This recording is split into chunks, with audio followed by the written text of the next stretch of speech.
শুনে রেখে দিন বাবা, জেনে রেখে যান হযরতে মালিক সাহেব বিশ্ববিখ্যাত একজন সুলতান ছিলেন বাবা। কেমন নবীর আদর্শ মেনেছেন, কেমন নবীর আখলাক মেনেছেন বাবা, কেমন নবীর চরিত্র মেনেছেন। হে তরুণ যুবকেরা, একজন নামাজি পরেশগার আল্লাহওয়ালা সুলতান ছিলেন বাবা হযরতে মালিক সাহেব। তিনি একজন পৃথিবী বিখ্যাত সুলতান। তিনি মাঝে মাঝে একটু হরিণ শিকার করতেন। তৎকালীন যুগের শিকার করা একটা গর্বের ব্যাপার। তখন সমস্ত রাজা বাদশারা তৎকালীন যুগে তারা শিকার টিকার তারা করতেন। এই শিকার করা একটা গর্বের ব্যাপার। শিকার করা ভাই আমার, তখন জঙ্গল বেশি ছিল, তখন পশু পাখিও বেশি ছিল বাবা। হে তরুণ যুবকেরা, হে আবার মুরব্বিয়ানেরা, মালিক সাহেব বাবা সুলতান মালিক সাহেব তিনি ভাই আমার শিকারে বেরোলেন। তার সৈন্য সামন্ত নিয়ে একটা জঙ্গলে গেলেন। গভীর জঙ্গলের পাশে গিয়ে, জঙ্গলের ধারেই ছিল একটা গ্রাম। সেই গ্রামে গিয়ে তিনি অবস্থান করলেন। কয়েকদিন ধরে ওই গ্রামে থাকবেন আর প্রতিদিন জঙ্গলে গিয়ে ভাই আমার হরিণ শিকার করবেন। হে তরুণ যুবকেরা, হে আমার বন্ধুরা, শুনে রেখে দিন বাবা, জেনে রেখে দেন একদিনকার ঘটনা। ওই মালিক স্যার সঙ্গে যে সমস্ত সৈন্যগুলো ছিল, এই সৈন্যরা একদিন খাবার জন্য দেখলো আজকে আমরা কি খাবো। অতি সহজে খাবার কোথায় পাই, দেখতে পেল একটা বৃদ্ধা মানুষের একটা গাভী আছে। গাভী, এই গাভীটা দুধ দেয় বাবা। এই গাভীটার দুধের উপর নির্ভর করে ভাই আমার বৃদ্ধা মানুষটির সন্তানদের পেট চলে। হে তরুণ যুবকেরা, এই দুধটা তারা ভাই আমার বিক্রি করে, সেখান থেকে অর্থ উপার্জন করে তারা সংসারটা নির্বাহ করে। এইরকম একজন বৃদ্ধা মানুষের একটাই কেবল উপায়ের জিনিস, একটা গাভী আছে। হে তরুণ যুবকেরা, ওই গাভীটাকে এই রাজার সুলতানের সৈন্যরা গিয়ে গাভীটাকে ধরলো। তারা বলে আজকে আমাদের খাবার নাই, আমরা এই গাভীটাকে আজকে আহার করব। এমন সময় বৃদ্ধা বলল, হে সুলতানের সেনাপতিরা, সুলতানের সৈন্যরা, আমি একজন বৃদ্ধা মানুষ, অসহায় মানুষ, গরিব মানুষ।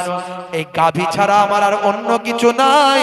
এই গাভীর দুগ্ধ দহন করে আমাদের রুজি রুটি হয়। এই গাভীটাকে আপনারা খেয়ে ফেলবেন না, তাহলে আমরা অনাহারে মারা যাব। আমাদের আর রুজি রুটির কোনো ব্যবস্থা নাই। আমাদের পরিবারের রুজি রুটির ব্যবস্থা বলতে কেবল মাত্র এই গাভীটা আছে।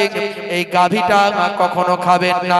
হাতে পায়ে ধরল, কত অনুনয় বিনয় করলো, কত বোঝাতে লাগলো, কিন্তু সুলতানের সৈন্যরা কোনো কথা শুনলো না। হে তরুণ যুবকেরা, বুড়িটাকে চোখ দেখালো, বৃদ্ধা মানুষটিকে বকাবকি করলো, তাকে তাড়িয়ে দিয়ে গাভীটা নিয়ে গিয়ে তারা রান্না করে সবাই মিলে, সমস্ত সৈন্যরা মিলে খেয়ে ফেলল।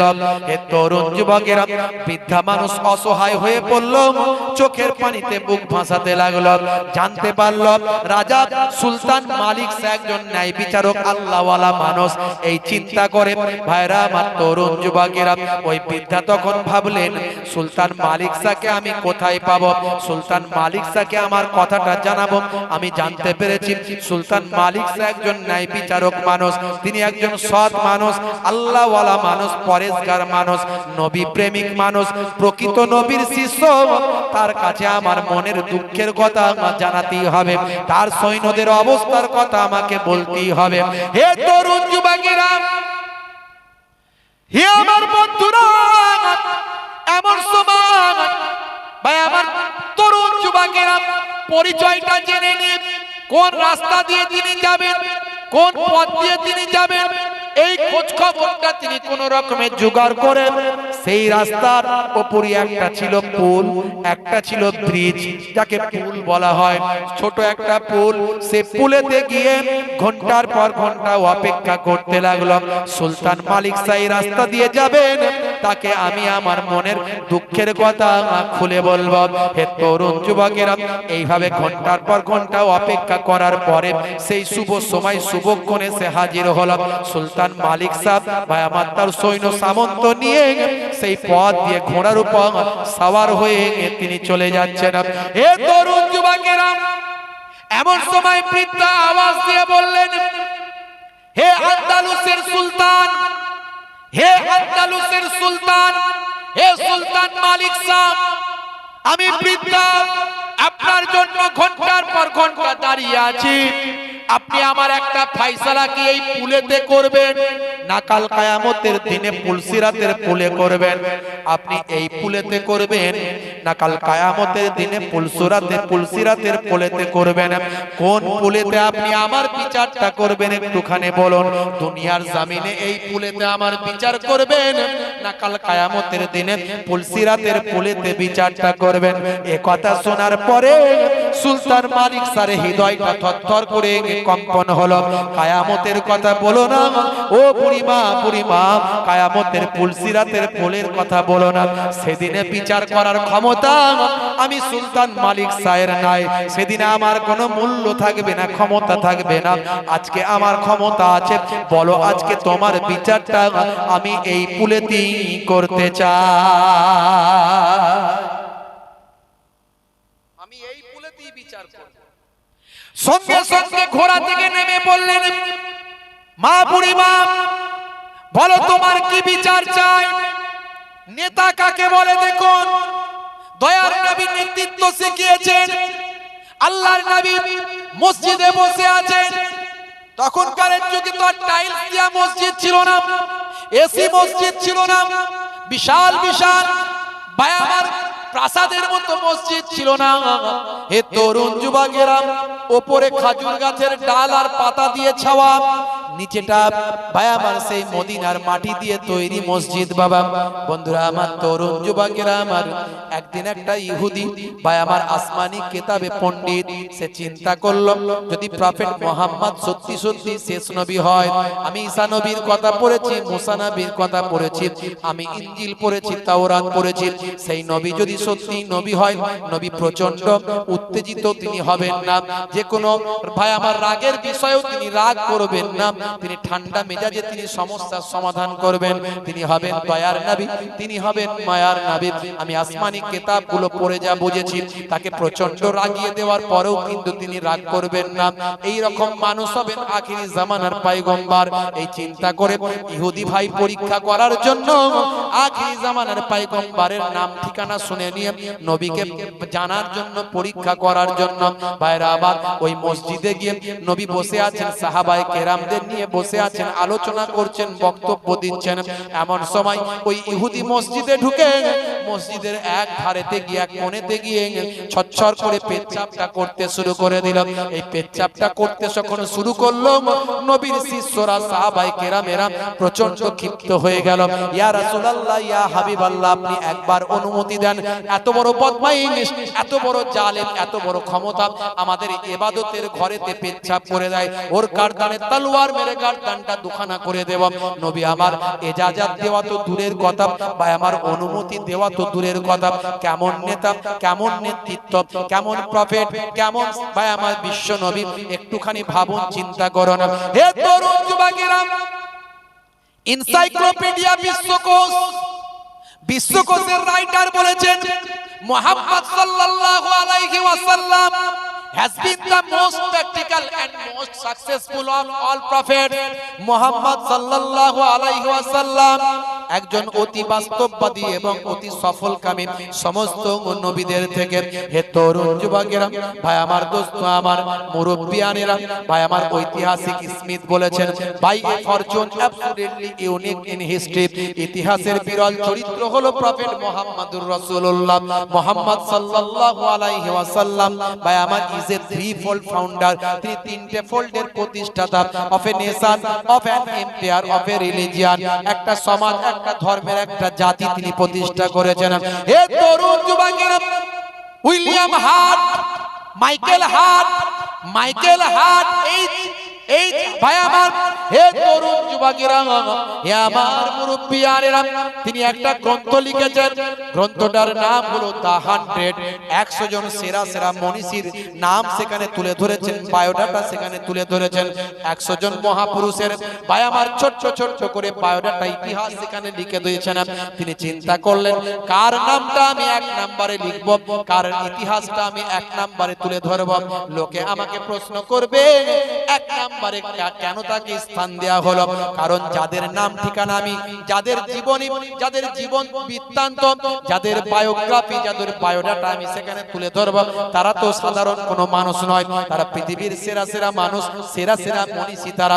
তাদের নামটা আমি এক নম্বরে কেন না করে আমি প্রফেট মুহাম্মদ সাল্লাল্লাহু আলাইহি ওয়াসাল্লামের নামটা কেন এক নম্বরে করব? হে তরুণ যুবকেরা, মাইকেল এই ছাড় ভাই আমার, মাইকেল হার্ট বন্ধুরা আমার, হে তরুণ যুবকেরা, তিনি দা 100 গ্রন্থ লেখার সময় এক নম্বরে আমার নবীর নামটাকে দিলেন। তার কারণ হলো তিনি বললেন, আমি পৃথিবীর বুকে একজন মনীষীকে পেলাম যিনি 1450 বছর আগে যে কথাগুলো বলেছেন আজকের যুগেও সেটা বাস্তবায়ন বিজ্ঞানে পরিণত হয়েছে। 1450 বছর আগে যে কথাগুলো বলেছেন আজকের যুগেও তার একটা কথাকে পৃথিবীর বুকে কোনো মানুষ কেটে দেওয়া আর হিম্মত রাখে না। হে তরুণ যুবকেরা, সেই প্রফেট মুহাম্মদুর রাসূলুল্লাহ সাল্লাল্লাহু আলাইহি ওয়াসাল্লাম তার শিষ্যদেরকে বলে, এই দাঁড়াও, কেউ তাকে আঘাত করো না, কেউ তাকে উত্তেজিত করো না, তার পেচ্ছাপে কেউ বাধা দেবে না, তাকে পেচ্ছাপটা ক্লিয়ার করতে দাও। কারণ পেচ্ছাপ যদি ক্লিয়ার না হয় মানুষের অসুখ হয়। পেচ্ছাপ করতে করতে যদি আটকে যায়, কিছুটা পেচ্ছাপ করলো, কিছুটা আটকে গেল, পেচ্ছাপ ক্লিয়ার হলো না। আজকের স্বাস্থ্য বিশেষজ্ঞরা বলছেন পেচ্ছাপ ক্লিয়ার না হয়ে যদি পেচ্ছাপ করতে করতে তাকে বারবার থামিয়ে দেওয়া হয়, এটা রোগের কারণ হয়, এটা অসুখের কারণ হয়, স্বাস্থ্যের জন্য ক্ষতি হয়। কারণ পেচ্ছাপ ক্লিয়ার না হলে স্বাস্থ্যের জন্য ক্ষতি, সেটা আজকের স্বাস্থ্য বিশেষজ্ঞরা বলছেন। অথচ 1450 বছর আগে দয়ার নবী সেদিনই বললেন যে পেচ্ছাপটা তাকে ক্লিয়ার করতে দাও, তাকে স্মুথলি পেচ্ছাপটা করতে দাও, না হলে তার স্বাস্থ্যের জন্য ক্ষতি হবে। মসজিদে পেচ্ছাপ করছে, অথচ আমার দয়ার নবী তার পেচ্ছাপটা ক্লিয়ার হওয়া পর্যন্ত অপেক্ষা করছেন। হে সাহাবীরা, তাকে কেউ আঘাত করবে না, তার পেচ্ছাপটা ক্লিয়ার হওয়ার পরে তাকে আমার সামনে ডেকে দাও। দেখেছেন দয়ার নবী কাকে বলে? আর আমরা মানুষ একটুতেই গরম, একটুতেই আগে ঠেঙিয়ে তারপরে অন্য কথা, আগে হাত চলবে তারপরে মুখ, কথা ঠিক না? ইস ভাইরা আমার, আজকে মুসলমান আমাদের মধ্যে কোন জায়গায় আমরা পৌঁছে গেছি? সামান্য আধ জায়গায় কোর্ট কাচারি, মারপিট, দাঙ্গা, খুন খারাপি, সামান্য মুরগির ডিম। এখন তো লড়াই বেশি মুরগির ডিম নিয়ে, তাই তো নাকি? পল্টুর মায়ের সঙ্গে সন্টুর মায়ের মুরগির ডিম নিয়ে ঝগড়া, সেই ঝগড়া থেকে পরিবারের একে অপরের সঙ্গে আর কথা নাই, মারপিট মুরগির ডিম নিয়ে। বুঝতে পারছেন? হাই রে হাই, কি অবস্থা আজকে আমরা মুসলমান। আর আমার নবীর আখলাক, এই জন্য নবীর জীবনী পড়ুন, ইন্টারনেটে মোবাইলটাকে ভালো কাজে লাগান, একটা নবীর জীবনী ডাউনলোড করে নিন, পড়ুন সেটা সময় পেলে, দেখুন জীবনটা বদলে যাবে। বন্ধুরা আমার, তরুণ যুবকেরা আমার, আল্লাহর নবী সেই সময় ইহুদিকে ডেকে বললেন, শোনো বাবা, তুমি কি জানো না এটা মসজিদ? এটা মসজিদ তুমি কি জানো না? এটা আমাদের ইবাদতের জায়গা। এই ইবাদতের জায়গাতে কখনো পেচ্ছাপ করতে নাই বাবা। তুমি কি ইচ্ছা করে করেছো না অনিচ্ছাকৃত করেছো? যদি অনিচ্ছাকৃত ভাবে করো তাহলে তোমাকে ক্ষমা করলাম, আর যদি ইচ্ছাকৃত ভাবে করো তাহলে তোমাকে আমি উপদেশ দিলাম এই অন্যায় আর কখনো করো না। যাও যাও, আমি তোমাকে ক্ষমা করে দিলাম। এ কথা শোনার পরে সেই সময় ইহুদি বলেছিল, হুজুর আমি ইচ্ছাকৃত ভাবে করেছি, তাওরাত ইনজিলে আমি পড়েছি যিনি মুহাম্মদ সাল্লাল্লাহু আলাইহি ওয়াসাল্লাম আখিরি জামানার পয়গম্বর হবেন, তিনি হবেন রাহমাতুল লিল আলামিন, তিনি দয়ার নবী, মায়ার নবী হবেন। আমি আজকে সত্যি আপনার দয়া আর মায়া দেখে আমি অবাক হয়ে গেলাম, আমি বিশ্বাস করলাম আপনি হলেন আখিরি জামানার পয়গম্বর। ওই ইহুদি সেই সময় আপনার আমার দয়ার নবীর হাতে হাত রেখে শিষ্যত্ব গ্রহণ করেছিল। জোরে হবে না? আমার আপনার নবীর আখলাকে, সাহাবাদের আখলাকে পৃথিবীর বুকে লক্ষ লক্ষ নয় কোটি কোটি মানুষ নবীর ভক্ত হয়েছে। আর আমরা এমন মুসলমান হলাম, আমাদের চরিত্র, আমাদের আখলাকে মানুষ নবীর ভক্ত হওয়া, ইসলামের ভক্ত হওয়া তো দূরের কথা, আমাদের ইসলামকে লোকে খারাপ বলছে, আমাদের ভাই আমার ধর্মকে লোকে খারাপ বলছে আমার আপনার কারণে। কথা ঠিক না ভুল? কথা ঠিক না ভুল? নিজেকে পাল্টান।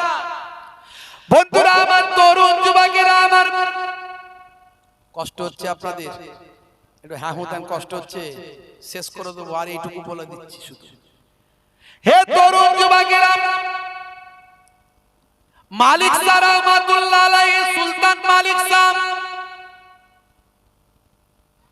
সেই সময় বুড়িমাকে বললেন, কি আওয়াজ কেন হচ্ছে, শেষ করে দেবো? এ কারা কারা চান না হাত তুলে দেখান তো দেখি। এতজন চান না সত্যি সত্যি, না ঝোঁকে ঝোঁকে হাত তুলে ফেলেছে, ঝোঁকে মিস্টেকে, মানে গাড়ি এমন চলছে ব্রেক মারলি ডিস ব্রেক ফেল করে ফেলছে নাকি? না এইটুকু, বেশি না আর বলবো না, শেষ কর। হে তরুণ যুবকেরা, হে আমার বন্ধুরা, শুনে রেখে দিন বাবা, জেনে রেখে দেন, সুলতান মালিক শাহ বাবা সেই সময় ঘোড়া থেকে নেমে পড়লেন, নেমে বললেন, মা বুড়িমা,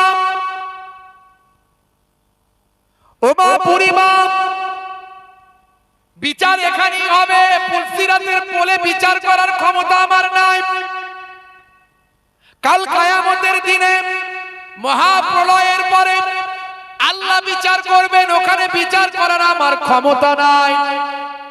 মা বুড়িমা, বিচার এখানেই হবে। বলো মা, মা মা, তোমার বিচারটা কি করতে হবে বলো মা? আমি আন্দোলুসিয়ার আমি সুলতান মালিক শাহ তোমার সামনে দাঁড়িয়ে আছি, বলো তোমার কি অভিযোগ, কি দুঃখ, কি কষ্ট আছে বাপ? সেই সময় বুড়িমা বললেন, ও বাবা সুলতান মালিক শাহ, আমার বিচার হলো আপনার সৈন্যদের বিরুদ্ধে। কি হয়েছে? কোন নেতার কাছে গিয়ে তার লোকের বিরুদ্ধে বিচার চাইলে পাবেন তো? বিচার পাওয়া যাবে তো? আর বিচার চাইছে কার কাছে? সুলতানের কাছে, তার সৈন্যদের বিরুদ্ধে। আমার বিচার চাই আপনার সৈন্যদের বিরুদ্ধে। বলে কি হয়েছে বলো? আপনার সৈন্যরা আমার একমাত্র উপায়ে গাভী, সেই গাভীটাকে ধরে খেয়ে ফেলেছে। আমি কত অনুনয় বিনয় করলাম, আমার একটাই মাত্র গাভী, আমার উপায় আর অন্য কিছু নাই। আমি একজন বৃদ্ধা বিধবা, আমি একজন মহিলা, আমি বৃদ্ধা মহিলা, আমার সন্তানদের মুখের আহার দিয়ে এই গাভীটার ওসিলায় এই গাভীটার দুগ্ধ বিক্রি করে, এই গাভীটার দুগ্ধ বিক্রি করে সেখান থেকে আমার সংসার চলে। আমি কত অনুনয় বিনয় করলাম, কত আবেদন নিবেদন করলাম।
ব্যাটারি শেষ তো?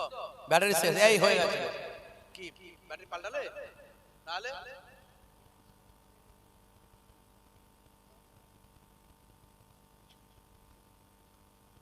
ভাইরা আমার, তরুণ যুবকেরা আমার, মুরব্বিয়ানেরা আমার, সুলতান মালিক শাহ বললেন, বিচার তোমার এখানেই হবে। বুড়িমা বলো। বুড়িমা তখন খুলে কথা বললো সব। সেই সময় বলেছিল যে আমার অভিযোগ আপনার সৈন্যদের বিরুদ্ধে। আপনার সৈন্যরা আমার একটা উপায়ে গাভী ছিল, সেই গাভীটাকে আমার অনুনয় বিনয় করার পরেও আমাকে তাড়াতাড়ি মেরে, আমাকে বকে টোকে দিয়ে জোর করে নিয়ে তারা খেয়ে ফেলেছে। হে তরুণ যুবকেরা, কেমন নেতা দেখুন, সুলতান মালিক শাহ বুড়িমার চোখের পানি সহ্য করতে পারলেন না। হে জওয়ান যুবকেরা, হে আমার মুরব্বিয়ানেরা, বুড়িমাকে বললেন, মা বুড়িমা চিন্তা করো না, আমি তোমার বিচার এখনই করে দেব মা।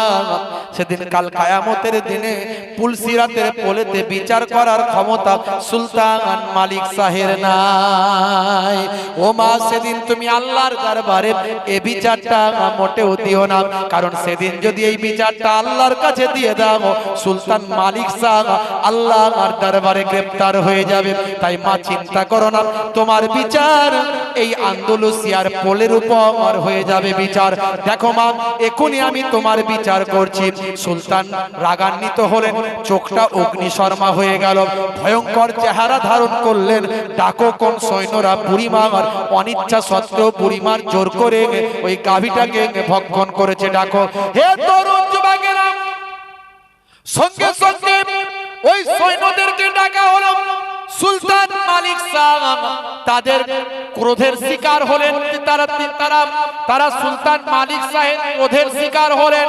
প্রচন্ড উত্তেজিত হয়ে রাগান্বিত হয়ে তার ওই সৈন্যগুলোকে যারা ওই গাভীটার ভক্ষণ করেছিল প্রত্যেককে সাসপেন্ড করে দিলেন, চাকরিচ্যুত করে দিলেন। যাও, চাকরিতে তোমাদের কোনো স্থান নাই। হে তরুণ যুবকেরা, সুলতান মালিক শাহ অর্ডার করলেন, একটা গাভীর বিনিময়ে এই বুড়িমাকে 70টা গাভী দিতে হবে। 70টা গাভী দিয়ে সুলতান মালিক শাহ বুড়িমার জন্য ন্যায় বিচার সেদিন কায়েম করেছিলেন। আল্লাহর নবী ন্যায় বিচার দেখিয়েছিলেন। ন্যায় বিচার নবীর দেওয়া ন্যায় বিচার যারা প্রকৃত ঈমানদার তারা পেয়ে থাকেন, তারা করে থাকেন। নবীর দেওয়া ন্যায় বিচার তারা করে থাকেন।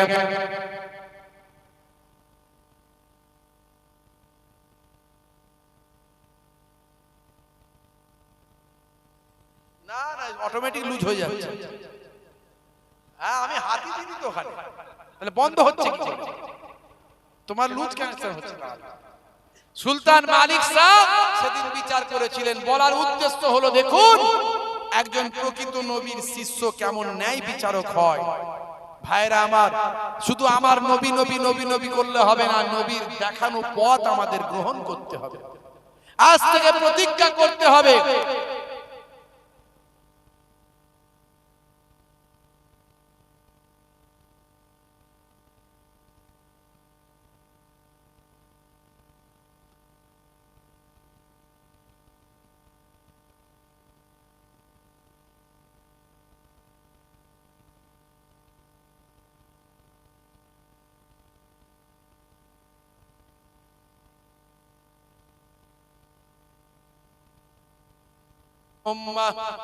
সাল্লি আলা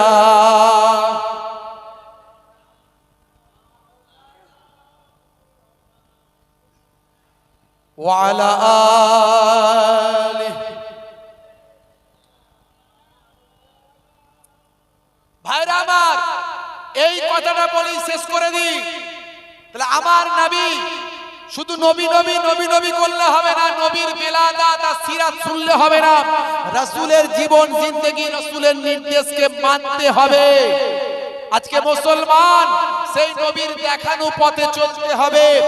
আমার নবীর আখলাক চরিত্র গ্রহণ করতে হবে, নবীর আদর্শকে জীবনে বাস্তবায়িত করতে হবে। আমার নবী সবচেয়ে বেশি মেহনত করেছেন সমাজের বুকে নামাজ প্রতিষ্ঠা করার জন্য।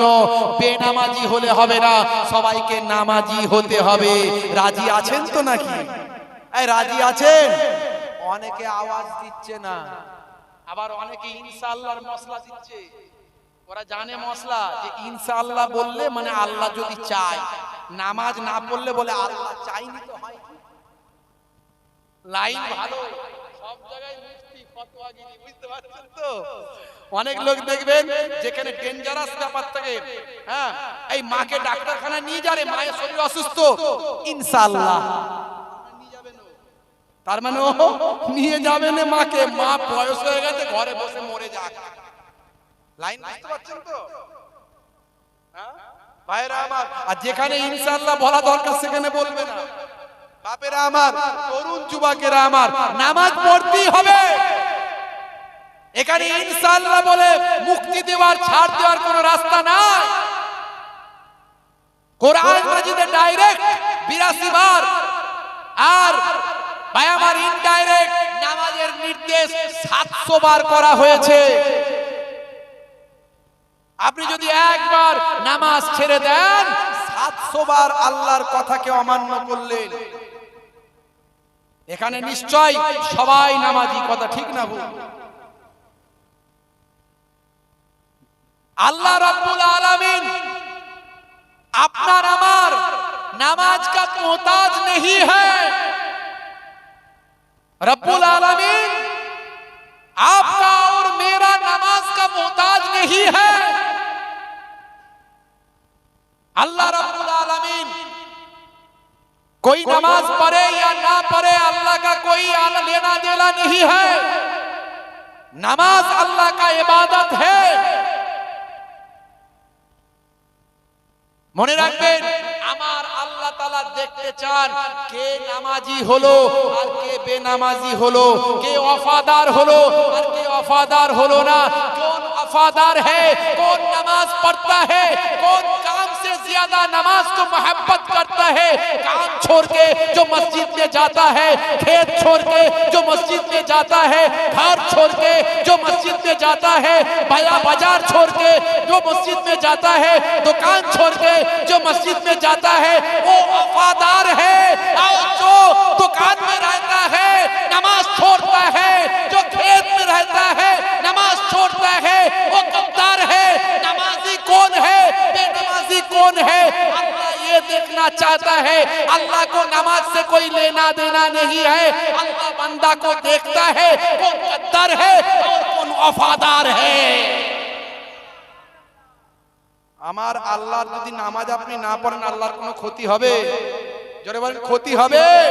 তাহলে আল্লাহ নামাজের কথা বললেন, দেখতে চান কে वफादार আছে আর কে गद्दार আছে। देश का गद्दारों को देश में रहना नामुमकिन है। যদি এই দেশের गद्दार হয় এই দেশে থাকতে তাকে কেউ দেবে? আপনি এই ভারতে খাবেন আর ভারতের বিরোধিতা করবেন, আপনাকে ভারত সরকার থাকতে দেবে? देश के गद्दारों को, देश के गद्दारों को देश में रहना नामुमकिन है, तो अल्लाह के गद्दारों को दुनिया में रहना कैसे मुमकिन है? জোরে বলেন, কথা ঠিক না ভুল?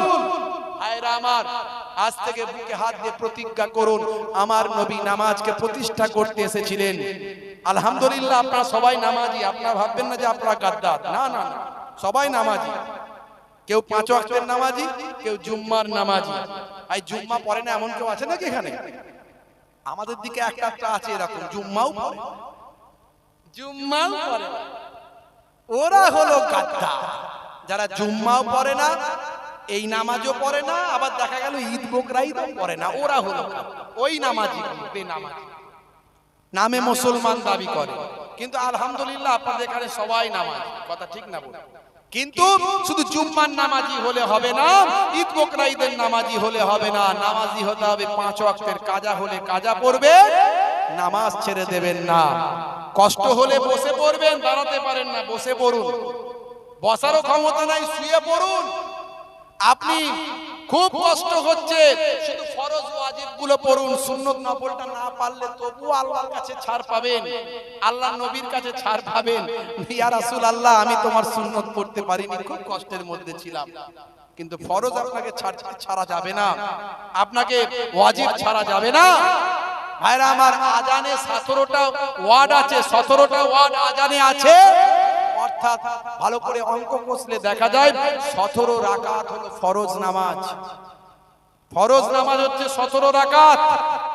ফজরের 2 রাকাত, জোহরের 4 রাকাত, আসরের 4 রাকাত, মাগরিবের 3 রাকাত, এশার 4 রাকাত। দেখুন 17 রাকাত মিলছে না মেলে? বাপেরা আমার, আজানের শুরু আল্লাহ দিয়ে, নামাজের শেষ আল্লাহ দিয়ে। আল্লাহু আকবার আল্লাহ দিয়ে, আসসালামু আলাইকুম ওয়া রাহমাতুল্লাহ শেষ। দেখুন, আজানের শুরু থেকে আল্লাহ, নামাজের শেষ দিয়ে আল্লাহ। অর্থাৎ আপনি আজান আর নামাজের মধ্যে পুরো আল্লাহর, আপনার জালের মধ্যে, আল্লাহর নৈকট্যের মধ্যে আপনি রয়ে গেলেন। নামাজ ছেড়ে দেবেন না বাপ আমার, আর রাসূলের সুন্নত যারা দাড়িটা কাটেন এই দাড়িটা রাখেন। এখন নেতা মন্ত্রী বিরাট কোহলি, হরভজন সিং, হ্যাঁ খেলোয়াড় মেসি, হ্যাঁ তারা পর্যন্ত দাড়ি রেখেছে, তা আপনার লজ্জা কিসে? কে কি বললো দেখার দরকার নাই। বড় রাখতে মহিবুল্লাহ হুসাইনের মতো বড় দাড়ি রাখতে লজ্জা লাগে? লোকে চাচা বলবে, আমাকেও তো অনেকে চাচা বলে, আমি ভাইপো বলি। দেখি আমার থেকেও বয়স্ক বুড়ো সে আমাকে চাচা বলছে, তা আমি তাকে একটু ভাইপো বলে মজা নিলাম। এরকম বুড়ো লোককে ভাইপো বলা সৌভাগ্য কজনের হবে? কথা ঠিক না বল? এই কথা ঠিক না বল? তা আমি একটু ভাইপো বললাম, আমার চাচা যখন বলছে আদর করে, এই ভাইপো বললাম, অসুবিধা কি আছে? তা আপনার যদি মনে হয় লজ্জা লাগবে, তা আমার মতো বড় দাড়ি যদি নাও রাখতে পারেন, ছোট রাখুন, কিন্তু দাড়ি কাটবেন না, রাখুন। আজ বলতে কবে মারা যাবেন গ্যারান্টি নাই। কবরে দেওয়ার পরে মুনকার নাকির ফেরেশতা যখন এসে বলবে মান রব্বুকা, দেখতে পাবে মুখের দাড়িটা দেখা নবীর সুন্নত বলে রাখা, মুখের দাড়িটা দেখা হতে পারে ওই দাড়ি হবে নাজাতের জারিয়া। তাই দাড়িটা কাটবেন না বাবা মা, দুটো জিনিস করবেন। আজকের এই নবীর জীবনী আলোচনা থেকে পৃথিবীর মধ্যে সবচেয়ে শ্রেষ্ঠ আলোচনা হলো নবীর আলোচনা। পৃথিবীর মধ্যে সবচেয়ে শ্রেষ্ঠ আলোচনা হলো নবীর আলোচনা। আমার আল্লাহ কোরআনে বলছেন ওয়ারাফা'না লাকা যিকরাক, হে নবী আপনার আলোচনাকে আমি উচ্চ মর্যাদা দান করেছি। হে নবী আপনার আলোচনাকে শ্রেষ্ঠ আলোচনার আসন দিয়েছি। হে নবী আপনার আলোচনাকে পৃথিবীর শ্রেষ্ঠত্ব দান করেছি। অথচ কিছু মানুষ নবীর আলোচনা বন্ধ করতে চায়, মিলাদুন নবীর জলসা বন্ধ করতে চায়, মিলাদুন নবীর ওয়াজ বন্ধ করতে চায়, নবীর আলোচনা বন্ধ করে দিতে চায়, নবীর জন্মের কথা আলোচনা বন্ধ করে দিতে চায়, মানুষকে খাওয়ানো বন্ধ করে দিতে চায়। কিছু মানুষ এসব বেরিয়েছে। মনে রাখবেন আমরা মুজাদ্দিদুজ জামানকে মানি, দাদা হুজুর পীর কেবলাকে মানি। দাদা হুজুর পীর কেবলা মস্ত বড় আলেম ছিলেন, ওলি ছিলেন, তার দেখানো পথে চলি।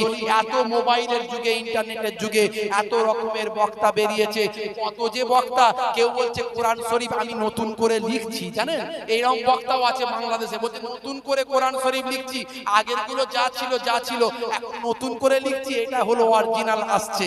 আবার কেউ বলছে এমন বড় আমি তাফসীর লিখছি, তার নিজের নাম দিয়ে তাফসীর লিখছে, বলছে এত বড় আমি তাফসীর লিখছি, এই রকম তাফসীর পৃথিবীতেই নাই।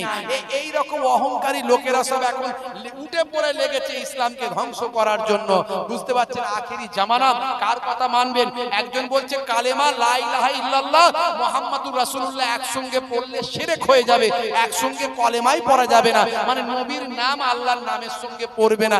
আরে বেটা, আজানে আল্লাহর সঙ্গে নবীর নাম, আরে বেটা কোরআনে আল্লাহর সঙ্গে নবীর নাম, ওরে বেটা নামাজের ভিতরে আল্লাহর সঙ্গে নবীর নাম। নামাজ তো আল্লাহর জন্য, সেখানেও নবীকে সালাম দেওয়ার অর্ডার আল্লাহ দিয়েছে। আত্তাহিয়াতু লিল্লাহি ওয়াস সালাওয়াতুত তাইয়্যিবাত, আসসালামু আলাইকা ইয়া আইয়ুহান নবী, আছে না নাই? জোরে বলা আছে না নাই? এ জালেমেরা কি বোঝে? আমার নবীর নামকে আল্লাহর থেকে আলাদা করতে চায়। আল্লাহ বলছে আমার বন্ধুকে আমার সঙ্গে রাখতে চায়, আর এই জালেমেরা আল্লাহর নাম থেকে নবীকে আলাদা করতে চায়। কাল কিয়ামতে এরা নবীর দুশমনের খাতায় নামটা উঠিয়ে দেবে, নবীর দুশমনের খাতায় চলে যাবে। মনে রাখবেন আখেরি জামানায় ফিতনা ফাসাদে পড়বেন না। কত রকমের দল সব আমার পড়াশোনা না করে, মাদ্রাসায় না পড়ে এই ইন্টারনেটের মুফতি হয়ে গেছে, এখন ফতোয়া শেষ নাই। এসব কথা বাদ দিয়ে ভাই আমার, আমি ছোট হুজুরের নাতি, আমি খারাপ হতে পারি, আমার কাছে আসবেন না। কোন হুজুর কোন পীরজাদা কি করেছে দেখার দরকার নাই। মুজাদ্দিদুজ জামান দাদা হুজুর পীর কেবলার পথ মত হক, এবং তার পথ মতকে হাজার হাজার আলেম ওলামারা হক হিসাবে প্রমাণ করেছেন। সেই মুজাদ্দিদুজ জামানের দেখানো পথে চলবেন, আল্লাহ রাব্বুল আলামিন আমাদের নিশ্চয় সিরাতুল মুস্তাকিম পথের প্রতীক বানিয়ে দেবেন। বলুন আল্লাহুম্মা আমিন, বলুন আল্লাহুম্মা আমিন। ভাইরা আমার, যাই হোক দোয়া রাখবেন। শেষ করছি, প্রত্যেকে 3 বার সূরা ফাতিহা, আলহামদুলিল্লাহ শরীফ 3 বার, সূরা ইখলাস, কুল হুয়াল্লাহু শরীফ 3 বার, দরুদ শরীফ পাক তেলাওয়াত করেন। মনে রাখবেন আর কি গজল শুনবে, অনেক গজল বলেছি। আপনারা তেলাওয়াত করতে থাকেন। ভাইদের আবেদনে একটা গজল আমাকে বলতে হবে, বলছে কি গজল বলি বলুন দেখিনি। একটা আপনারা তেলাওয়াত করতে থাকেন। আল্লাহুম্মা সাল্লি,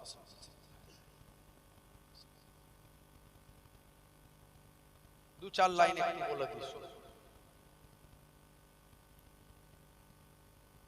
তেলাওয়াত করতে থাকেন।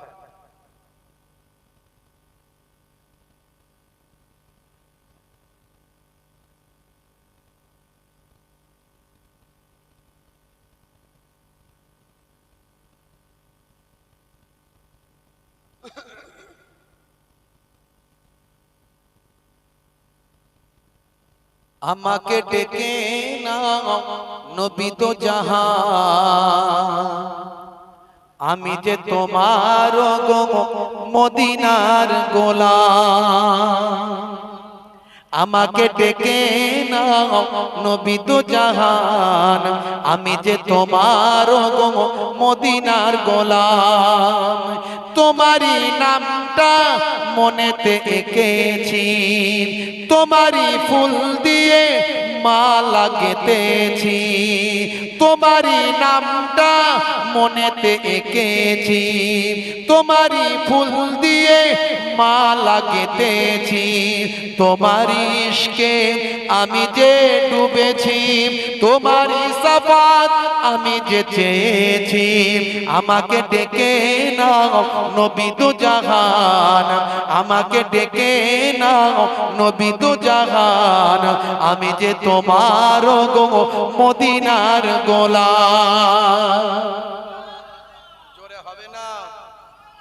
কারা কারা মদিনায় যেতে চান হাত তুলে দেখান তো। মাশাআল্লাহ, আল্লাহ কবুল করেন। বলুন আল্লাহুম্মা আমিন, বলুন আল্লাহুম্মা আমিন। রাসূলের রূহানি নেক নজর যদি আমাদের উপর পড়ে যায়, তো পয়সা না থাকলেও কোনটা দিয়ে মদিনায় যাওয়া হবে বুঝতে পারবেন না। তুমি যে ধরাই নিয়ে এলে শান্তি, লাখো কোটি হৃদয়ে পেল যে প্রশান্তি। সব আমারই লেখা, একটু ভাঙাচোরা কবি তো মাঝে মাঝে কলম ধরলে একটু লিখে ফেলি আর। তুমি যে ধরাই নিয়ে এলে শান্তি, লাখো কোটি হৃদয়ে পেল যে প্রশান্তি। তোমারই নামেতে কলম ধরেছি, তোমারই নাত আমি কণ্ঠে গেয়েছি। জোরে হবে না? তোমারই নামেতে কলম ধরেছি, তোমারই নাত আমি কণ্ঠে গেয়েছি। আমাকে ডেকে নাও নবী দো জাহান, আমাকে ডেকে নাও নবী দো জাহান, আমি যে তোমার গো মদিনার গোলাম। জোরে হবে না? তোমারই নামটা মনেতে এঁকেছি, তোমারই ফুল দিয়ে মালা গেঁথেছি। তোমারই নামটা মনেতে এঁকেছি, তোমারই ফুল দিয়ে মালা গেঁথেছি। তোমারই ইশকে আমি যে ডুবেছি, তোমারই সাফাত আমি যে চেয়েছি। আচ্ছা, আমরা যা আমল করছি ডাইরেক্ট জান্নাতে যেতে পারবো নবীর সাফাত ছাড়া? পারবো বলে মনে হচ্ছে? আমার তো মনে হচ্ছে, আমি আমারটা বলছি, মনে হয় হবে না। যদি নবী একটু সুপারিশ করে তবেই হওয়া সম্ভব, না হলে হওয়া সম্ভব নয়। সেখান থেকে আমি লিখেছি, তোমারই নামটা মনেতে এঁকেছি, তোমারই ফুল দিয়ে মালা গেঁথেছি। তোমারই ইশকে আমি যে ডুবেছি, তোমারই সাফাত আমি যে চেয়েছি। আমাকে ডেকে নাও নবী দো জাহান, আমাকে ডেকে নাও নবী দো জাহান, আমি যে তোমার গো মদিনার গোলাম। জোরে হবে না? যতদিন পর্যন্ত পৃথিবীর বুকে কোরআন মুখস্থ চলবে, কোরআনের একটা লাইনকে কেউ বদলাতে পারবে না। কথা ঠিক না ভুল? এত বিশাল মোটা কিতাব পৃথিবীতে মুখস্থ করার লোক আছে না নাই? জেনে বলেন, আছে না নাই? আমার দেশে যদি মুখস্থ করা বন্ধ করে দেয়, তাহলে কি কোরআন পৃথিবী থেকে শেষ হয়ে যাবে? জেনে বলেন, হয়ে যাবে? আমার দেশের মাদ্রাসাগুলো যদি সব ভেঙে দেয়, যে কোরআন এখানে মুখস্থ করতেই দেবো না, না রাখবো বাঁশ, না বাজবে বাঁশি, বাঁশও রাখবো না, বাঁশিও বাজবে না, মাদ্রাসাগুলো সব ভেঙে দে, তাহলে মাদ্রাসায় হাফেজা তৈরি হবে না। আচ্ছা বলুন, পৃথিবী থেকে কি কোরআন শেষ হয়ে যাবে? হবে না। কারণ সারা পৃথিবীতে কোটি কোটি মানুষ অবিরাম ভাবে আল্লাহর কোরআন মুখস্থ করছে। জেনে বলুন সুবহানাল্লাহ। 3 থেকে 4 বছর সময় লাগে হিসাব মতো। বাপ বলছে আমার ছেলে 3-4 বছরে কোরআনটা মুখস্থ করে তারপরে ডাক্তার হয়ে যাক, ইঞ্জিনিয়ার হয়ে যাক, মাস্টার হয়ে যাক। আপনি কি জানেন পৃথিবীর অনেক রাষ্ট্রপ্রধান, প্রেসিডেন্ট, তারা পর্যন্ত কোরআনে হাফেজ। তার মধ্যে একজনের কথা আমি বলছি, তুরস্কের president mister Recep Tayyip Erdogan, তিনি একজন হাফেজে কোরআন। তাহলে ভাবুন তো, একটা রাষ্ট্রপ্রধান, একটা দেশের প্রেসিডেন্ট, সে কিন্তু হাফেজে কোরআন। তাহলে কোরআন মাজিদ পৃথিবীতে কি শেষ করা যায়? যায়। এই জন্য আমি বলি, এই গজলটা, এই কবিতাটা আমি মাঝে মাঝে গাই। এটা আমার লেখা নয়, আমার লেখা অনেক আছে, কিন্তু এটা হলো বাংলাদেশের আমার এক হিন্দু ভাই, নাম হলো মিস্টার নকুল কুমার বিশ্বাস।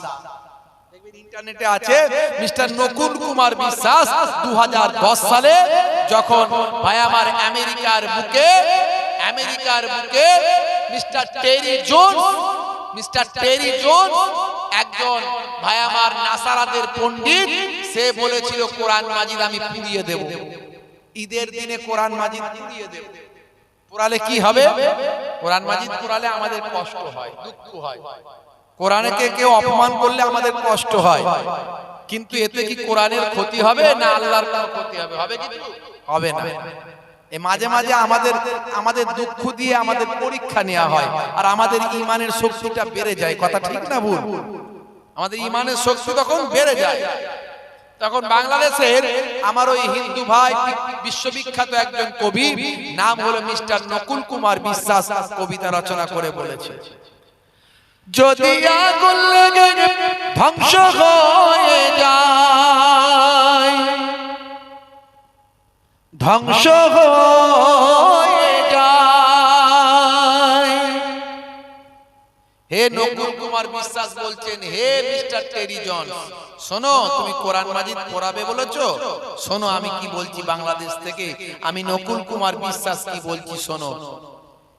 যদি আগুন লেগে ধ্বংস হয়ে যায় পৃথিবীর সব বইয়ের দোকান, তবু বিশ্ব থেকে হারাবে না পবিত্র কোরআন। জোরে হবে না? করবে কেমন করে কোরআন ধ্বংস আগুনের তেজ, করবে কেমন করে কোরআন ধ্বংস আগুনের তেজ, আছে বিশ্বে ভরা অগণিত কোরআনে হাফেজ। তারা ছাপে আসমানি গ্রন্থ, তারা ছাপে আসমানি গ্রন্থ, বাঁচাবে ইসলামের সম্মান, তবু বিশ্ব থেকে হারাবে না পবিত্র কোরআন। জোরে হবে না? আর কোরআন মাজিদ খুলুন, খুলুন, আল্লাহ সেখানে কি বলছেন? আল্লাহ বলছেন, নাহানু নাযালনা যিকরা ওয়া ইন্না লাহু লাহাফিজুন। এই কোরআন মাজিদ আমি আল্লাহ নাজিল করেছি, অবতীর্ণ করেছি, আর এই কোরআনের হেফাজতের দায়িত্বটাও আমি আল্লাহই গ্রহণ করে নিয়েছি। পৃথিবীর বুক থেকে কোরআনকে মিটিয়ে দেওয়া যাবে না। যারা স্বপ্ন দেখছে তারা দিবা স্বপ্ন দেখছে, দিবা স্বপ্ন দেখছে। হে তরুণ যুবকেরা, আমি আপনাদের মাঝখানে এই কথাগুলো কেন বললাম? ৭,৫০০ বছর আগে কিছু কম বেশি পৃথিবীর প্রথম মানুষটা যিনি এসেছিলেন তার নাম হলো আদম, যাকে অ্যাকর্ডিং টু খ্রিস্টানিটিতে বলা হয় অ্যাডাম। হে তরুণ যুবকেরা, হে আমার মুরব্বিয়ানেরা, তিনি যে পৃথিবীর বুকে পদার্পণ করেছিলেন, তিনি শান্তির কথা নিয়ে এসেছিলেন, শান্তির বাণী নিয়ে এসেছিলেন, শান্তির প্রচার তিনি করেছিলেন। যিনি শান্তির কথা বলেন, শান্তির বাণী যিনি ছড়িয়ে দেন, শান্তির বাণী যিনি মেনে চলেন, শান্তির কথা যিনি বলেন। হে তরুণ যুবকেরা, সিলমুন মানে হলো শান্তি, সিলমুন মানে হলো শান্তি। সেখান থেকে ইসলাম, শান্তির কথা বলা হয়েছে। যিনি এই ইসলাম মানেন, সিলমুন ধাতু থেকে শান্তি, যেখান থেকে ইসলাম, ইসলাম মানে শান্তির কথা যে বলা হয়েছে। হয়েছে যে এই শান্তির কথা মেনে চলে, শান্তির বাণী মেনে চলে। হে তরুণ যুবকেরা, সিলমুন থেকে ইসলাম, সেখান থেকে মুসলিম, তাকেই বলা হয় মুসলমান। হযরতে আদম আলাইহিস সালাম তিনি নিজে একজন মুসলমান ছিলেন। পৃথিবীর প্রথম মানুষটা ছিল মুসলিম। তারপরে হাজার হাজার বছর চলে গেছে, মানুষের মত পাল্টেছে, ভাবনা পাল্টেছে, চেতনা পাল্টেছে। মুসলমানদের অনেক কঠিন ভাবে জীবন যাপন করতে হয়। চুরি করলে হাত কেটে দাও, কথা ঠিক না ভুল? বলে চুরি করব, হাত কিন্তু কাটবো না, আছে না নাই? একটু ঘুরিয়ে পেঁচিয়ে চুরি করব যাতে হাত না কাটতে হয়। তাহলে মানুষের বুদ্ধি কিন্তু বাড়ছে, আল্লাহর আইনের উপর নিজেদের আইন প্রয়োগ করেছে। এইভাবে করতে করতে করতে করতে পাল্টে গেছে। আমার আপনার নবী যখন এসেছে তখন হাতে গোনা কটা মুসলমান আছে পৃথিবীতে, বাকি সব মুসলমানের খাতা থেকে বাদ। হাতে গোনা কটা ছিল, বুঝতে পারছেন? হে তরুণ যুবকেরা, আমার আপনার নবীর জন্মের কিছু কম বেশি 500 বছর আগে আরেকজন পয়গম্বর ইসলামের দাওয়াত দিয়েছিলেন, আর একজন পয়গম্বর শান্তির প্রচার করেছিলেন, আর একজন পয়গম্বর শান্তির বাণীটাকে ছড়িয়েছিলেন। তিনি আর অন্য কেউ নন, তিনি হলেন হযরতে ঈসা রূহুল্লাহ। এই 500 বছর আগে নবী এসেছিল। 500 বছর কোনো নবী নাই। মানুষকে দিন, মানুষকে সঠিক পথের দিশা দেখানোর জন্য, মানুষকে সত্যের বাণী প্রচার করার জন্য, মানুষকে একটা ঠিক রাস্তায় চালানোর জন্য কেউ বলার ছিল না। এই 500 বছরে মানুষ পথহারা। ইতিহাস পড়ুন। হে তরুণ যুবকেরা, আইয়ামে জাহিলিয়াতের যুগে, অর্থাৎ ঠিক নবী আসার আগের সময় মানুষ শান্তির বাণী ভুলে গিয়েছিল, ইসলামের কথা ভুলে গিয়েছিল। মানুষ অন্যায়, অত্যাচার, পাপাচারে লিপ্ত হয়েছিল। মাইট ইজ রাইট, জজ্জার মুল্লুক তার। এমন কোনো অন্যায় নাই যে মানুষ করে না। খুন করা, খুন করে কর্মবোধ করত, জেনা ব্যভিচার করা, রেপ করা, এই রেপ করে জেনা ব্যভিচার করে কর্মবোধ করত। এখনো খুন মার্ডার আছে না নাই? লুকিয়ে ঝুপিয়ে আছে, মার্ডার করে দিয়ে লুকিয়ে পড়ছে। যদি ধরতে না পারে বেঁচে গেলাম, তারপরে যদি মাল করি এদিক ওদিক দিয়ে যদি ম্যানেজ করা যায়, কথা ঠিক না বল? হ্যাঁ। আর তখনকার যুগে মার্ডার করে দিয়ে বলতো আমি মার্ডার করেছি। 20 জনের সামনে, 500 জনের সামনে গর্ব করে বলতো, তাকে লোকে আবার বলতো, প্রশংসা করতো। হ্যাঁ, এখনো দেখবেন মাঝে মাঝে এই লাইনটা ফিরে এসেছে। দেখবেন যারা মার্ডার করেছে, যারা খুন করেছে, যখন জেল থেকে বেরোয় কলাটা উল্টে দিয়ে বুক ফুলিয়ে বেরোয়, তাকে আবার মালা পরায় আবার লোকে। আছে না নাই? এই আছে না নাই? বিলকিস বানুকে ধর্ষণ করেছে। আজ কত বছর আগে গুজরাটে মামলা চলেছে, তাদেরকে জেলখানা থেকে জেলখানায় ঢুকিয়েছে। জেলখানা থেকে যখন তাদের বের করছে, এত বড় বড় খুনি আসামি, রেপখোর, ভাই আমার জেনাখোর, ভাই আমার ব্যভিচারখোর, যারা ধর্ষণ করেছে ধর্ষক, তারা যখন বেরোচ্ছে তাদের গলায় ফুলের মালা দিচ্ছে, জিন্দাবাদ জিন্দাবাদ। আছে না নাই? তাহলে সেই যুগ এখন ফিরে এসেছে অল্প অল্প। আর বেশি দিন দেরি নাই, সেই যুগ চলে আসবে, তারপরে পৃথিবী ধ্বংস হবে। বুঝতে পারছেন? ধ্বংসটা হবে কি করে? কখন দেখবেন জমিনটা ধূলিসাৎ হয়ে গেল, জমিন পুরো পাল্টে গেল, এই মাটি ভূমিকম্পে এপার ওপার হয়ে গেল, উলট পালট হয়ে গেল। এই আমরা উপর দিকে আছি, সব নিচের দিকে চলে গেলাম। এই রকম হবে। দেখছেন তো, মাঝে মাঝে বন্যা হচ্ছে, মাঝে মাঝে খরা হচ্ছে, পানি নাই পানি নাই। কদিন আগে এমন করছিল, পানি নাই পানি নাই পানি নাই, সব শেষ হয়ে যাচ্ছে, শেষ হয়ে গেল শেষ হয়ে গেল। এই হতে হতে হয়ে গেল করতে করতে হয়ে যাবে, সে সময় চলে আসছে। কেন হবে? দাগি আসামিদের, অপরাধীদের মানুষ আর অপরাধ কিছু মনে করবে না, সেই সময় চলে এসেছে। আর নবী আসার আগেও ঠিক এই জিনিসটাই হয়ে গিয়েছিল পুরোপুরি। একজন জেনাকর, একজন ধর্ষক, সে ধর্ষণ করে আবার লোককে শুনিয়ে নিজে গর্ববোধ করত, গর্ববোধ করত। হে তরুণ যুবকেরা, হে আমার বন্ধুরা, হে আমার মুরব্বিয়ানেরা, শুনে রেখে দিন বাবা, জেনে রেখে দেন। এই সময় দেখতে পাওয়া যায় সবলের উপর দুর্বলের উপর সবলের অত্যাচার, ছোটদের উপর বড়দের অত্যাচার, নারীদের উপর পুরুষদের অত্যাচার, ভাইরা আমার সংখ্যালঘুদের উপর সংখ্যাগুরুদের অত্যাচার। হে তরুণ যুবকেরা, হে আমার মুরব্বিয়ানেরা, যাদের বাহুবল আছে, লোকবল আছে, তাদের অত্যাচার সমাজে অতিষ্ঠ হয়ে গিয়েছিল মানুষ। কোনো বিচার ছিল না, কোনো বিচার পাওয়া যায় না।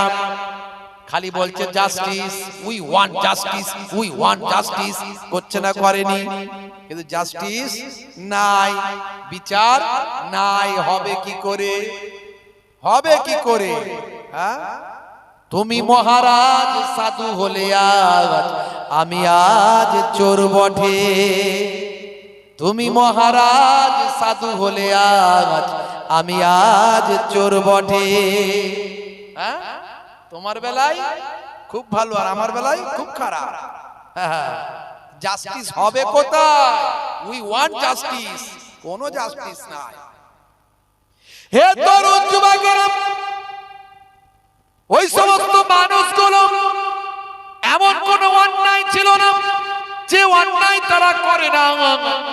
একটা মানুষের খুনের বদলা 100 মানুষকে তারা খুন করত। 100 মানুষকে হত্যা করে একজন হত্যার বদলা তারা নিত।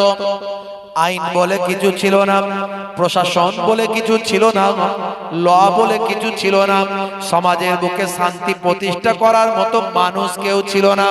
হে তরুণ যুবকেরা, হে আমার মুরব্বিয়ানেরা, সেই সময় একটা যুদ্ধ চলত। 40 বছর 50 বছর ধরে যুদ্ধ চলত। সামান্য অজুহাতে যুদ্ধ লেগে যেত, হাজার হাজার মানুষ মারা যেত, কোনো ভ্রুক্ষেপ কারো ছিল না। হে তরুণ যুবকেরা, হে আমার মুরব্বিয়ানেরা, সেই হাজার হাজার মানুষ মারা যাচ্ছে, হাজার হাজার মানুষ মারা যেত, আর বছরের পর বছর ধরে যুদ্ধ চলত। সেই সময় এখন ফিরে এসেছে না আসেনি একটু ভেবে দেখুন। ইউক্রেন আর রাশিয়া প্রায় 3 বছর যুদ্ধ চলছে। যুদ্ধ বন্ধ হয়নি, কিছু কম বেশি 3 বছর। ইউক্রেন আর রাশিয়া চলছে না চলে? সামান্য অজুহাত, সামান্য কথায়, সামান্য ভাবনা চিন্তায় যুদ্ধ চলছে। এদিকে ফিলিস্তিন আর ইসরায়েল সামান্য জিনিস নিয়ে যুদ্ধ চলছে, একে অপরের উপর অধিকার প্রতিষ্ঠা করা। হ্যাঁ, অবৈধ রাষ্ট্র হলো ইসরায়েল, যার কোনো দেশই ছিল না। 1948 সালের আগে ইন্টারন্যাশনাল ম্যাপ সার্চ করে আমাকে দেখান তো ইসরায়েল নামে কোনো দেশ ছিল কিনা। পেল কোথায়? মুসলমানদের দয়া তখনও ছিল, এখনো আছে। আর ইসলাম বলছে দয়া দেখাতে হবে। তোমার বাড়িতে কেউ যদি সাহায্য চায়, তুমি তাকে ফেরাতে পারবে না। আগে নিশ্চিন্তে সাহায্য করেছো, এখন চিন্তা ভাবনা করে সাহায্য করবে। কাউকে থাকতে দিলে ভেবে চিন্তে থাকতে দেবে, তোমাকে তাড়িয়ে দিয়ে সেনা নিয়ে নেয় পুরোটাই, কিন্তু থাকতে দিতে হবে। তোমার দরজা বন্ধ করে দরজার বাইরে একটা যেখানে বৈঠকখানা আছে সেখানে একদিন থাকতে দাও। আগে কি করতো? লোকে বলতো তুমি আমার ঘরেতেই থাকো, শেষে দেখা গেল ঘর থেকে তাড়িয়ে দিয়ে বলে এটা আমার ঘর। ইসরায়েল তাই করেছে, ফিলিস্তিনের মানুষদেরকে তাড়িয়ে দিয়ে নিজেরা জায়গা দখল করে নিয়েছে, আমেরিকা ব্রিটেনের সহযোগিতায়। বুঝতে পারছো? হে তরুণ যুবকেরা, হে আমার বন্ধুরা, আজ ইসরায়েল আর ফিলিস্তিন যুদ্ধ চলছে প্রায় 1 বছর পার হয়ে গেল, কিছু কম বেশি। 45,000 নিরীহ মানুষকে তারা হত্যা করেছে, শহীদ করে দিয়েছে। তাহলে আইয়ামে জাহেলিয়াতের যুগের সঙ্গে মিলছে না? মিলছে না? দেখুন ভালো করে ভেবে চিন্তে, মিলে যাচ্ছে। কঠিন পরিস্থিতির মধ্যে দিয়ে আছি আমরা। যে কোনো সময় বড় বড় বড় বড় বিপদ আসবে, আসছে এবং আসবে। করোনা এটা একটা নয়, এরকম হাজারো করোনা আসতে থাকবে, অন্য নামে আসবে, অন্য কথায় আসবে। হে তরুণ যুবকেরা, হে আমার বন্ধুরা, শুনে রেখে দিন বাবা, জেনে রেখে দেন, দয়ার নবী আসার আগে মক্কা মদিনার অবস্থাটা ছিল, আরবের অবস্থাটা ছিল ভয়ঙ্কর। এর জন্য আমার আল্লাহ নারাজ হয়ে গিয়েছিলেন, আমার আল্লাহ অসন্তুষ্ট হয়ে গিয়েছিলেন। মানুষ যখন অন্যায় অত্যাচার পাপাচারে লিপ্ত হয়ে যায়, মানুষ যখন অপরাধের মধ্যে লিপ্ত হয়, মানুষের মন থেকে যখন দয়া ময়া হারিয়ে যায়, মানুষের হৃদয় থেকে যখন ভালোবাসা ধ্বংস হয়ে যায়, মানুষ যখন ছোটদের আর স্নেহ করে না, বড়দের সম্মান করে না, মানুষ যখন ভাই আমার অন্য মানুষের পাশে এসে দাঁড়ায় না, মানুষ যখন অত্যাচারী হয়ে যায়, আমার আল্লাহ তাদের উপর গজব নাজিল করে দেন, তাদের উপর মুসিবত অবতীর্ণ করে দেন। এ তরুণ যুবকেরা, আল্লাহর নবীর আগমনের বহুদিন আগে থেকে আরবের বুকে আমার আল্লাহ পানির দরজায় তালা মেরেছিলেন। আল্লাহর আকাশ থেকে এক বিন্দু পানি আরবের জমিনে আল্লাহ দেন না, খরা করে দিয়েছিলেন।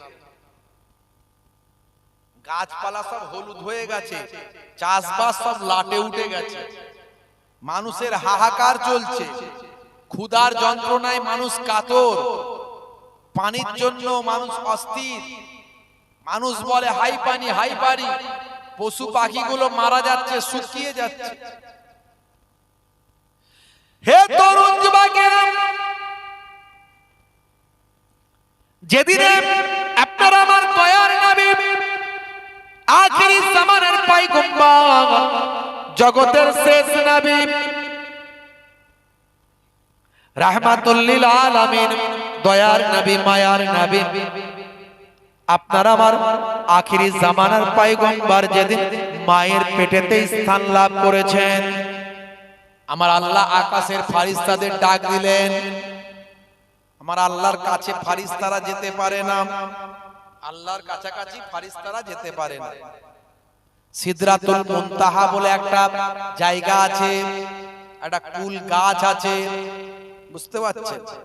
ষষ্ঠ আসমানের উপরে ফারিস্তা জিবরাইল আলাইহিস সালাম যখন বোরাকে করে আমার আপনার নবীকে আল্লাহর দরবার পর্যন্ত নিয়ে যাওয়ার জন্য আকাশ পথে যাত্রা শুরু করেছিলেন, সিদরাতুল মুনতাহা পর্যন্ত যাওয়ার পর বোরাক বলল আমি আর যেতে পারবো না।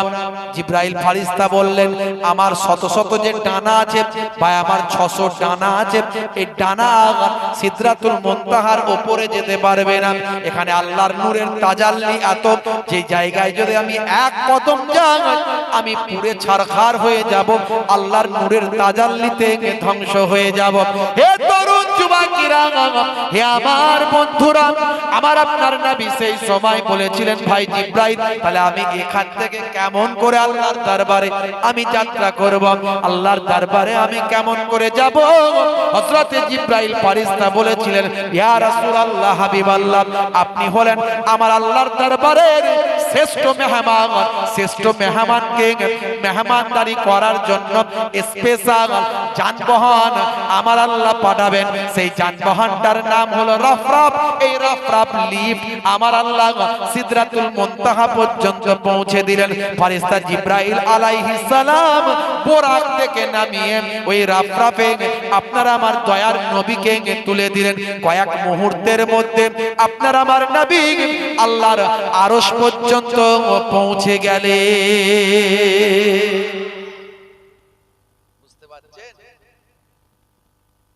ভাইরা আমার, তরুণ যুবকেরা, মুরব্বিয়ানেরা, হে তরুণ যুবকেরা,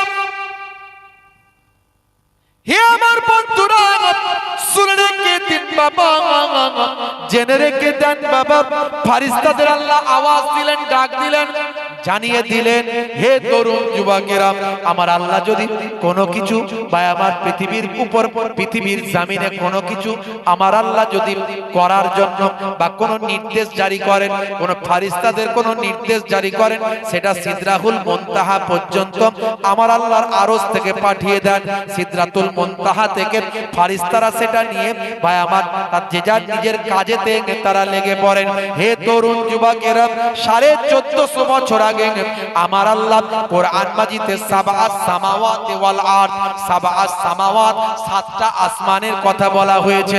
হে তরুণ যুবকেরা, যে সবাই আকাশের উপরে আরো আকাশ আছে কিনা কোন বিজ্ঞানীর জানার ক্ষমতা ছিল না? ছিল বাবা, জোরে বলেন ছিল। 1450 বছর আগে আকাশের উপর 7টা স্তর আছে।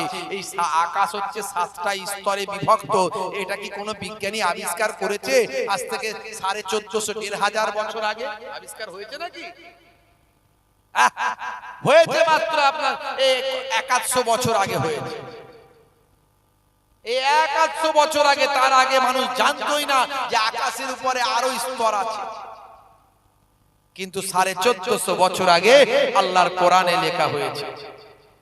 হে তরুণ যুবকেরা, হে আমার বন্ধুরা, শুনে রেখে দিন বাবা, জেনে রেখে দেন, হে আমার মুরব্বিয়ানেরা, সাবআস সামাওয়াতি ওয়াল আরদ, সাবআস সামাওয়াত আল্লাহর কোরআন মাজিদে জানানো হয়েছে 7টা স্তরের কথা।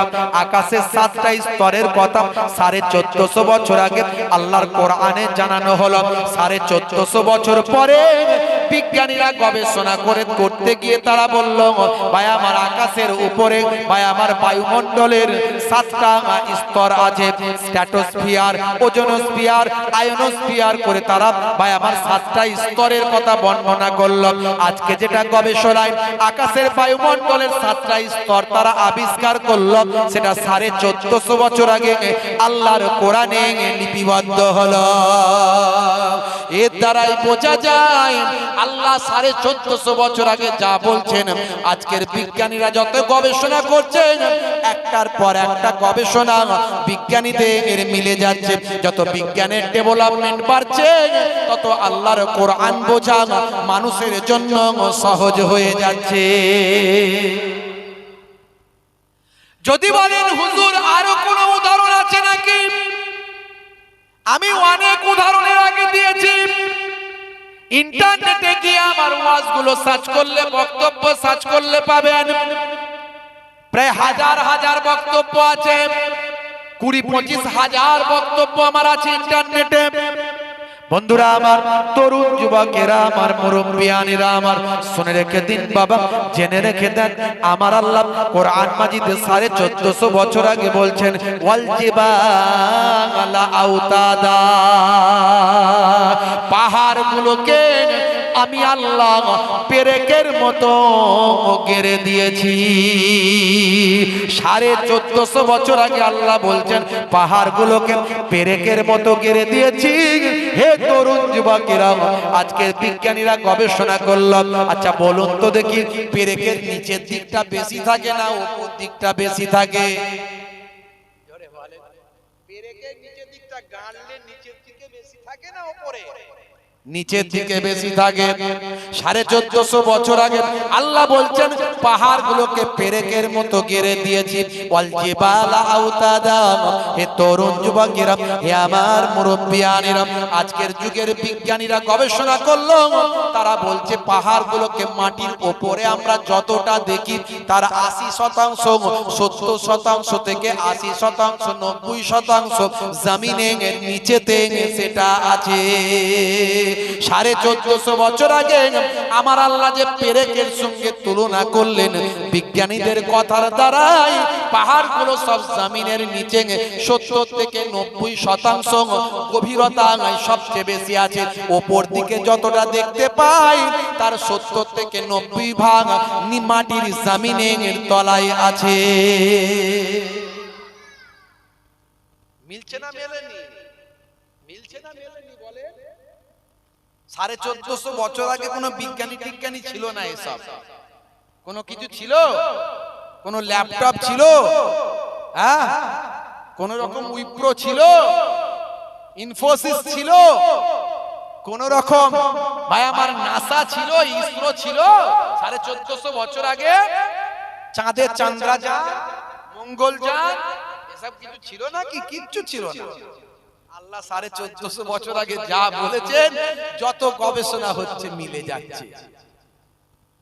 কত বলবো, অনেক বলেছি।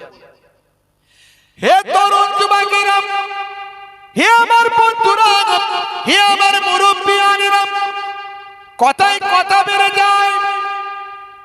খুবই সংক্ষেপ করে বলি, ছোট্ট করে বলি, বন্ধুরা আমার, তরুণ যুবকেরা আমার, মুরব্বিয়ানেরা আমার, শুনে রেখে দিন বাবা, জেনে রেখে দেন।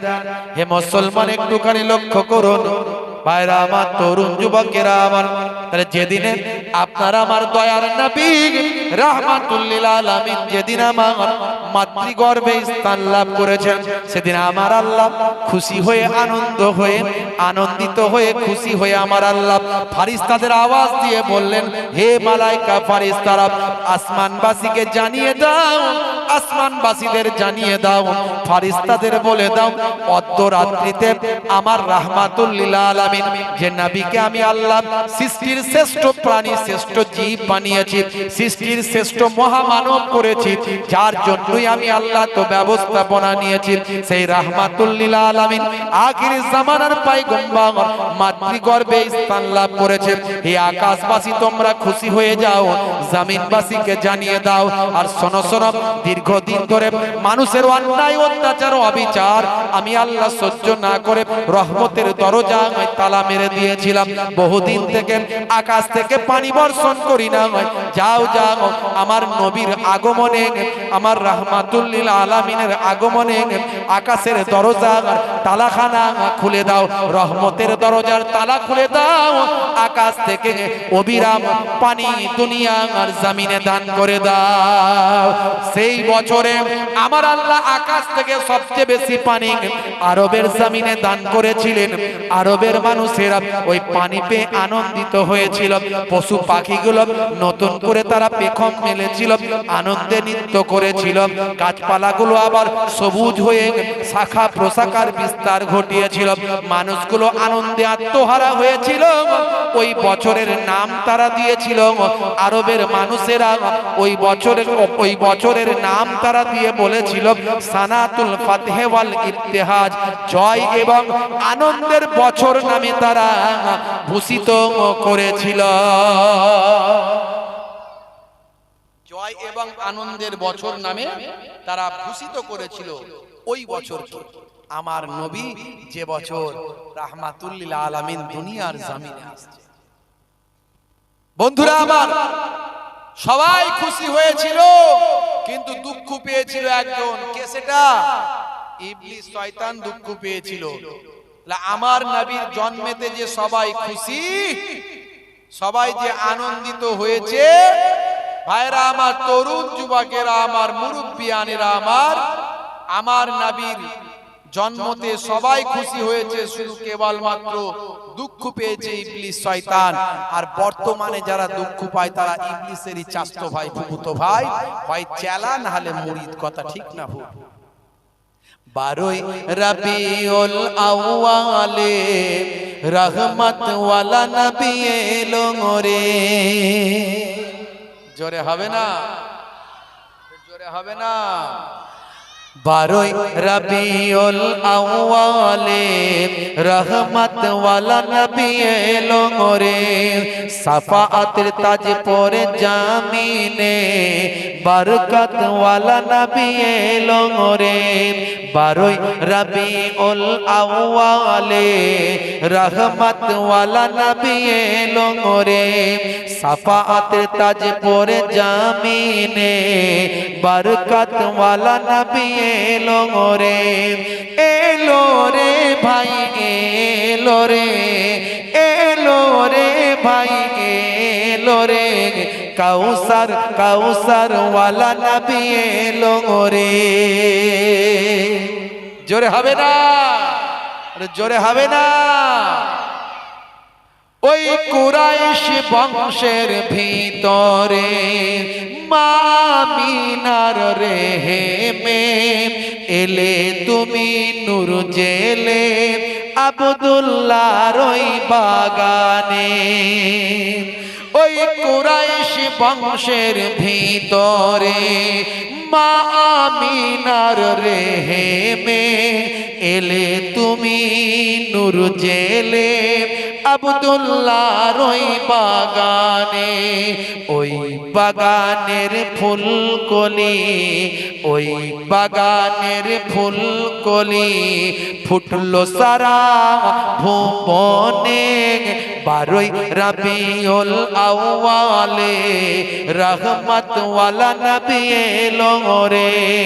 12ই রবিউল আউয়ালে বরকত ওয়ালা নবী এলো রে। এলো রে ভাই এলো রে, এলো রে ভাই এলো রে। কাউসার কাউসার ওয়ালা নবী এলো রে। জোরে হবে না?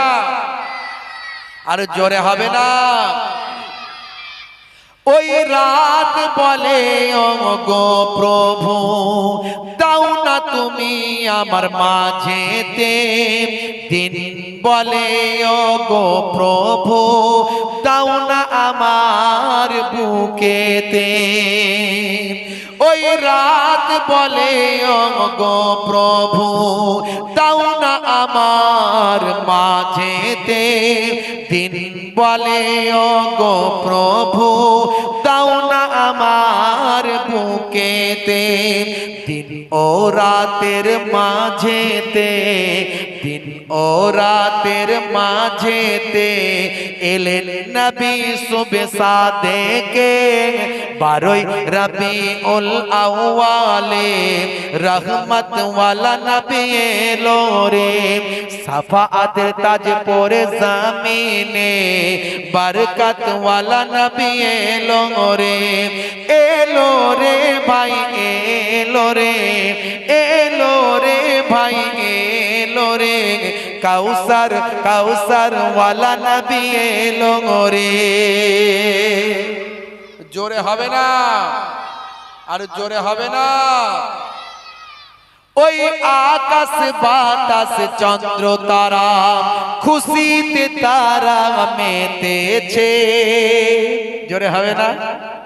জোরে হবে না? আর জোরে হবে না? ওই আকাশ বাতাস চন্দ্র তারা খুশিতে তারা মেতেছে।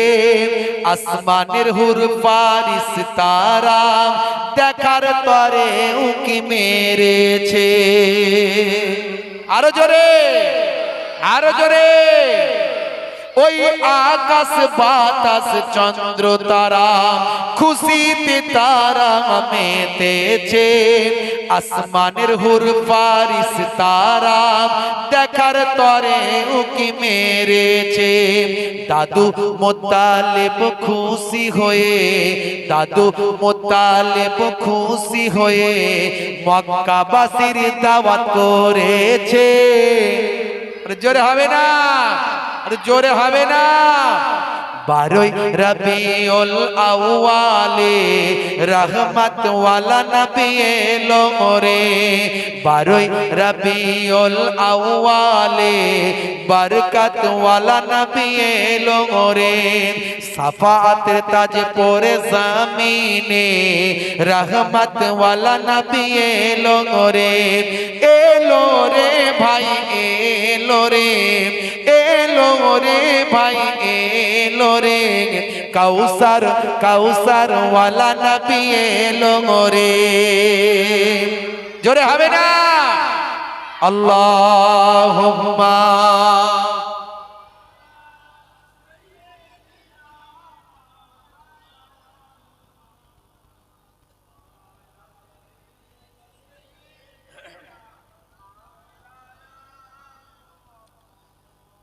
ভাইরা আমার, তরুণ যুবকেরা আমার, মুরব্বিয়ানেরা, আপনি কোনো কিছুতে খুশি হলে মানুষকে মাঝে মাঝে খাওয়ান কি খাওয়ান?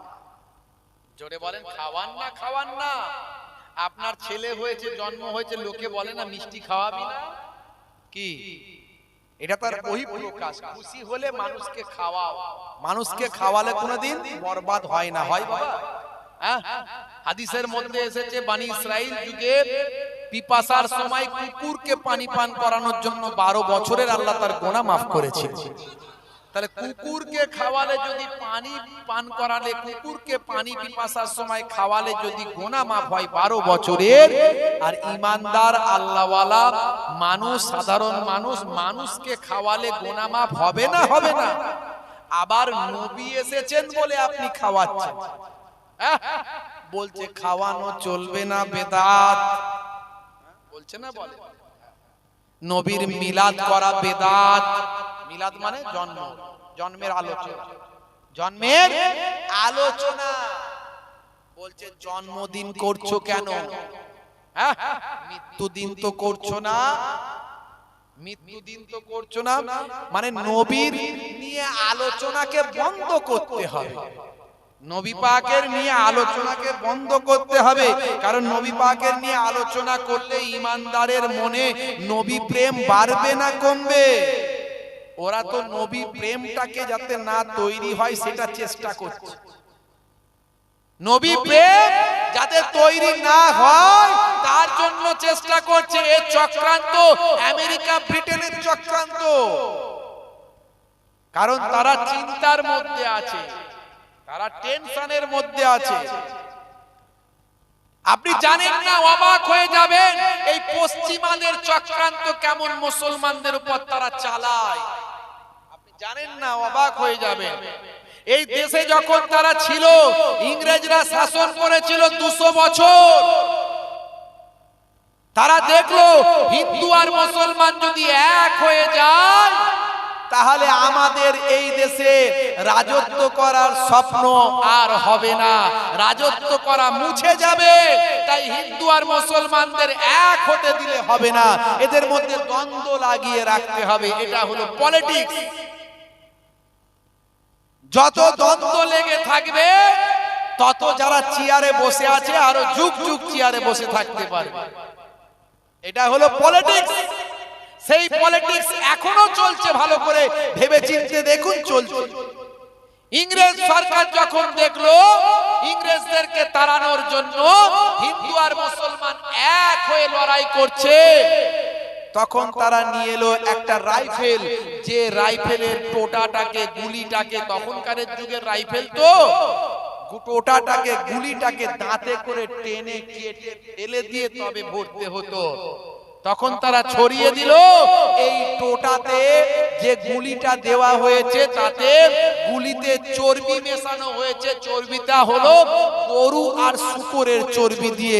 তখনও তারা হিন্দু মুসলমানের ভিতর দ্বন্দ্ব লাগানোর চেষ্টা করেছিল। এই চক্রান্ত তাদের আগে থেকেই ছিল। বুঝতে পারছেন? এরকম হাজারো চক্রান্ত তারা করে যাচ্ছে।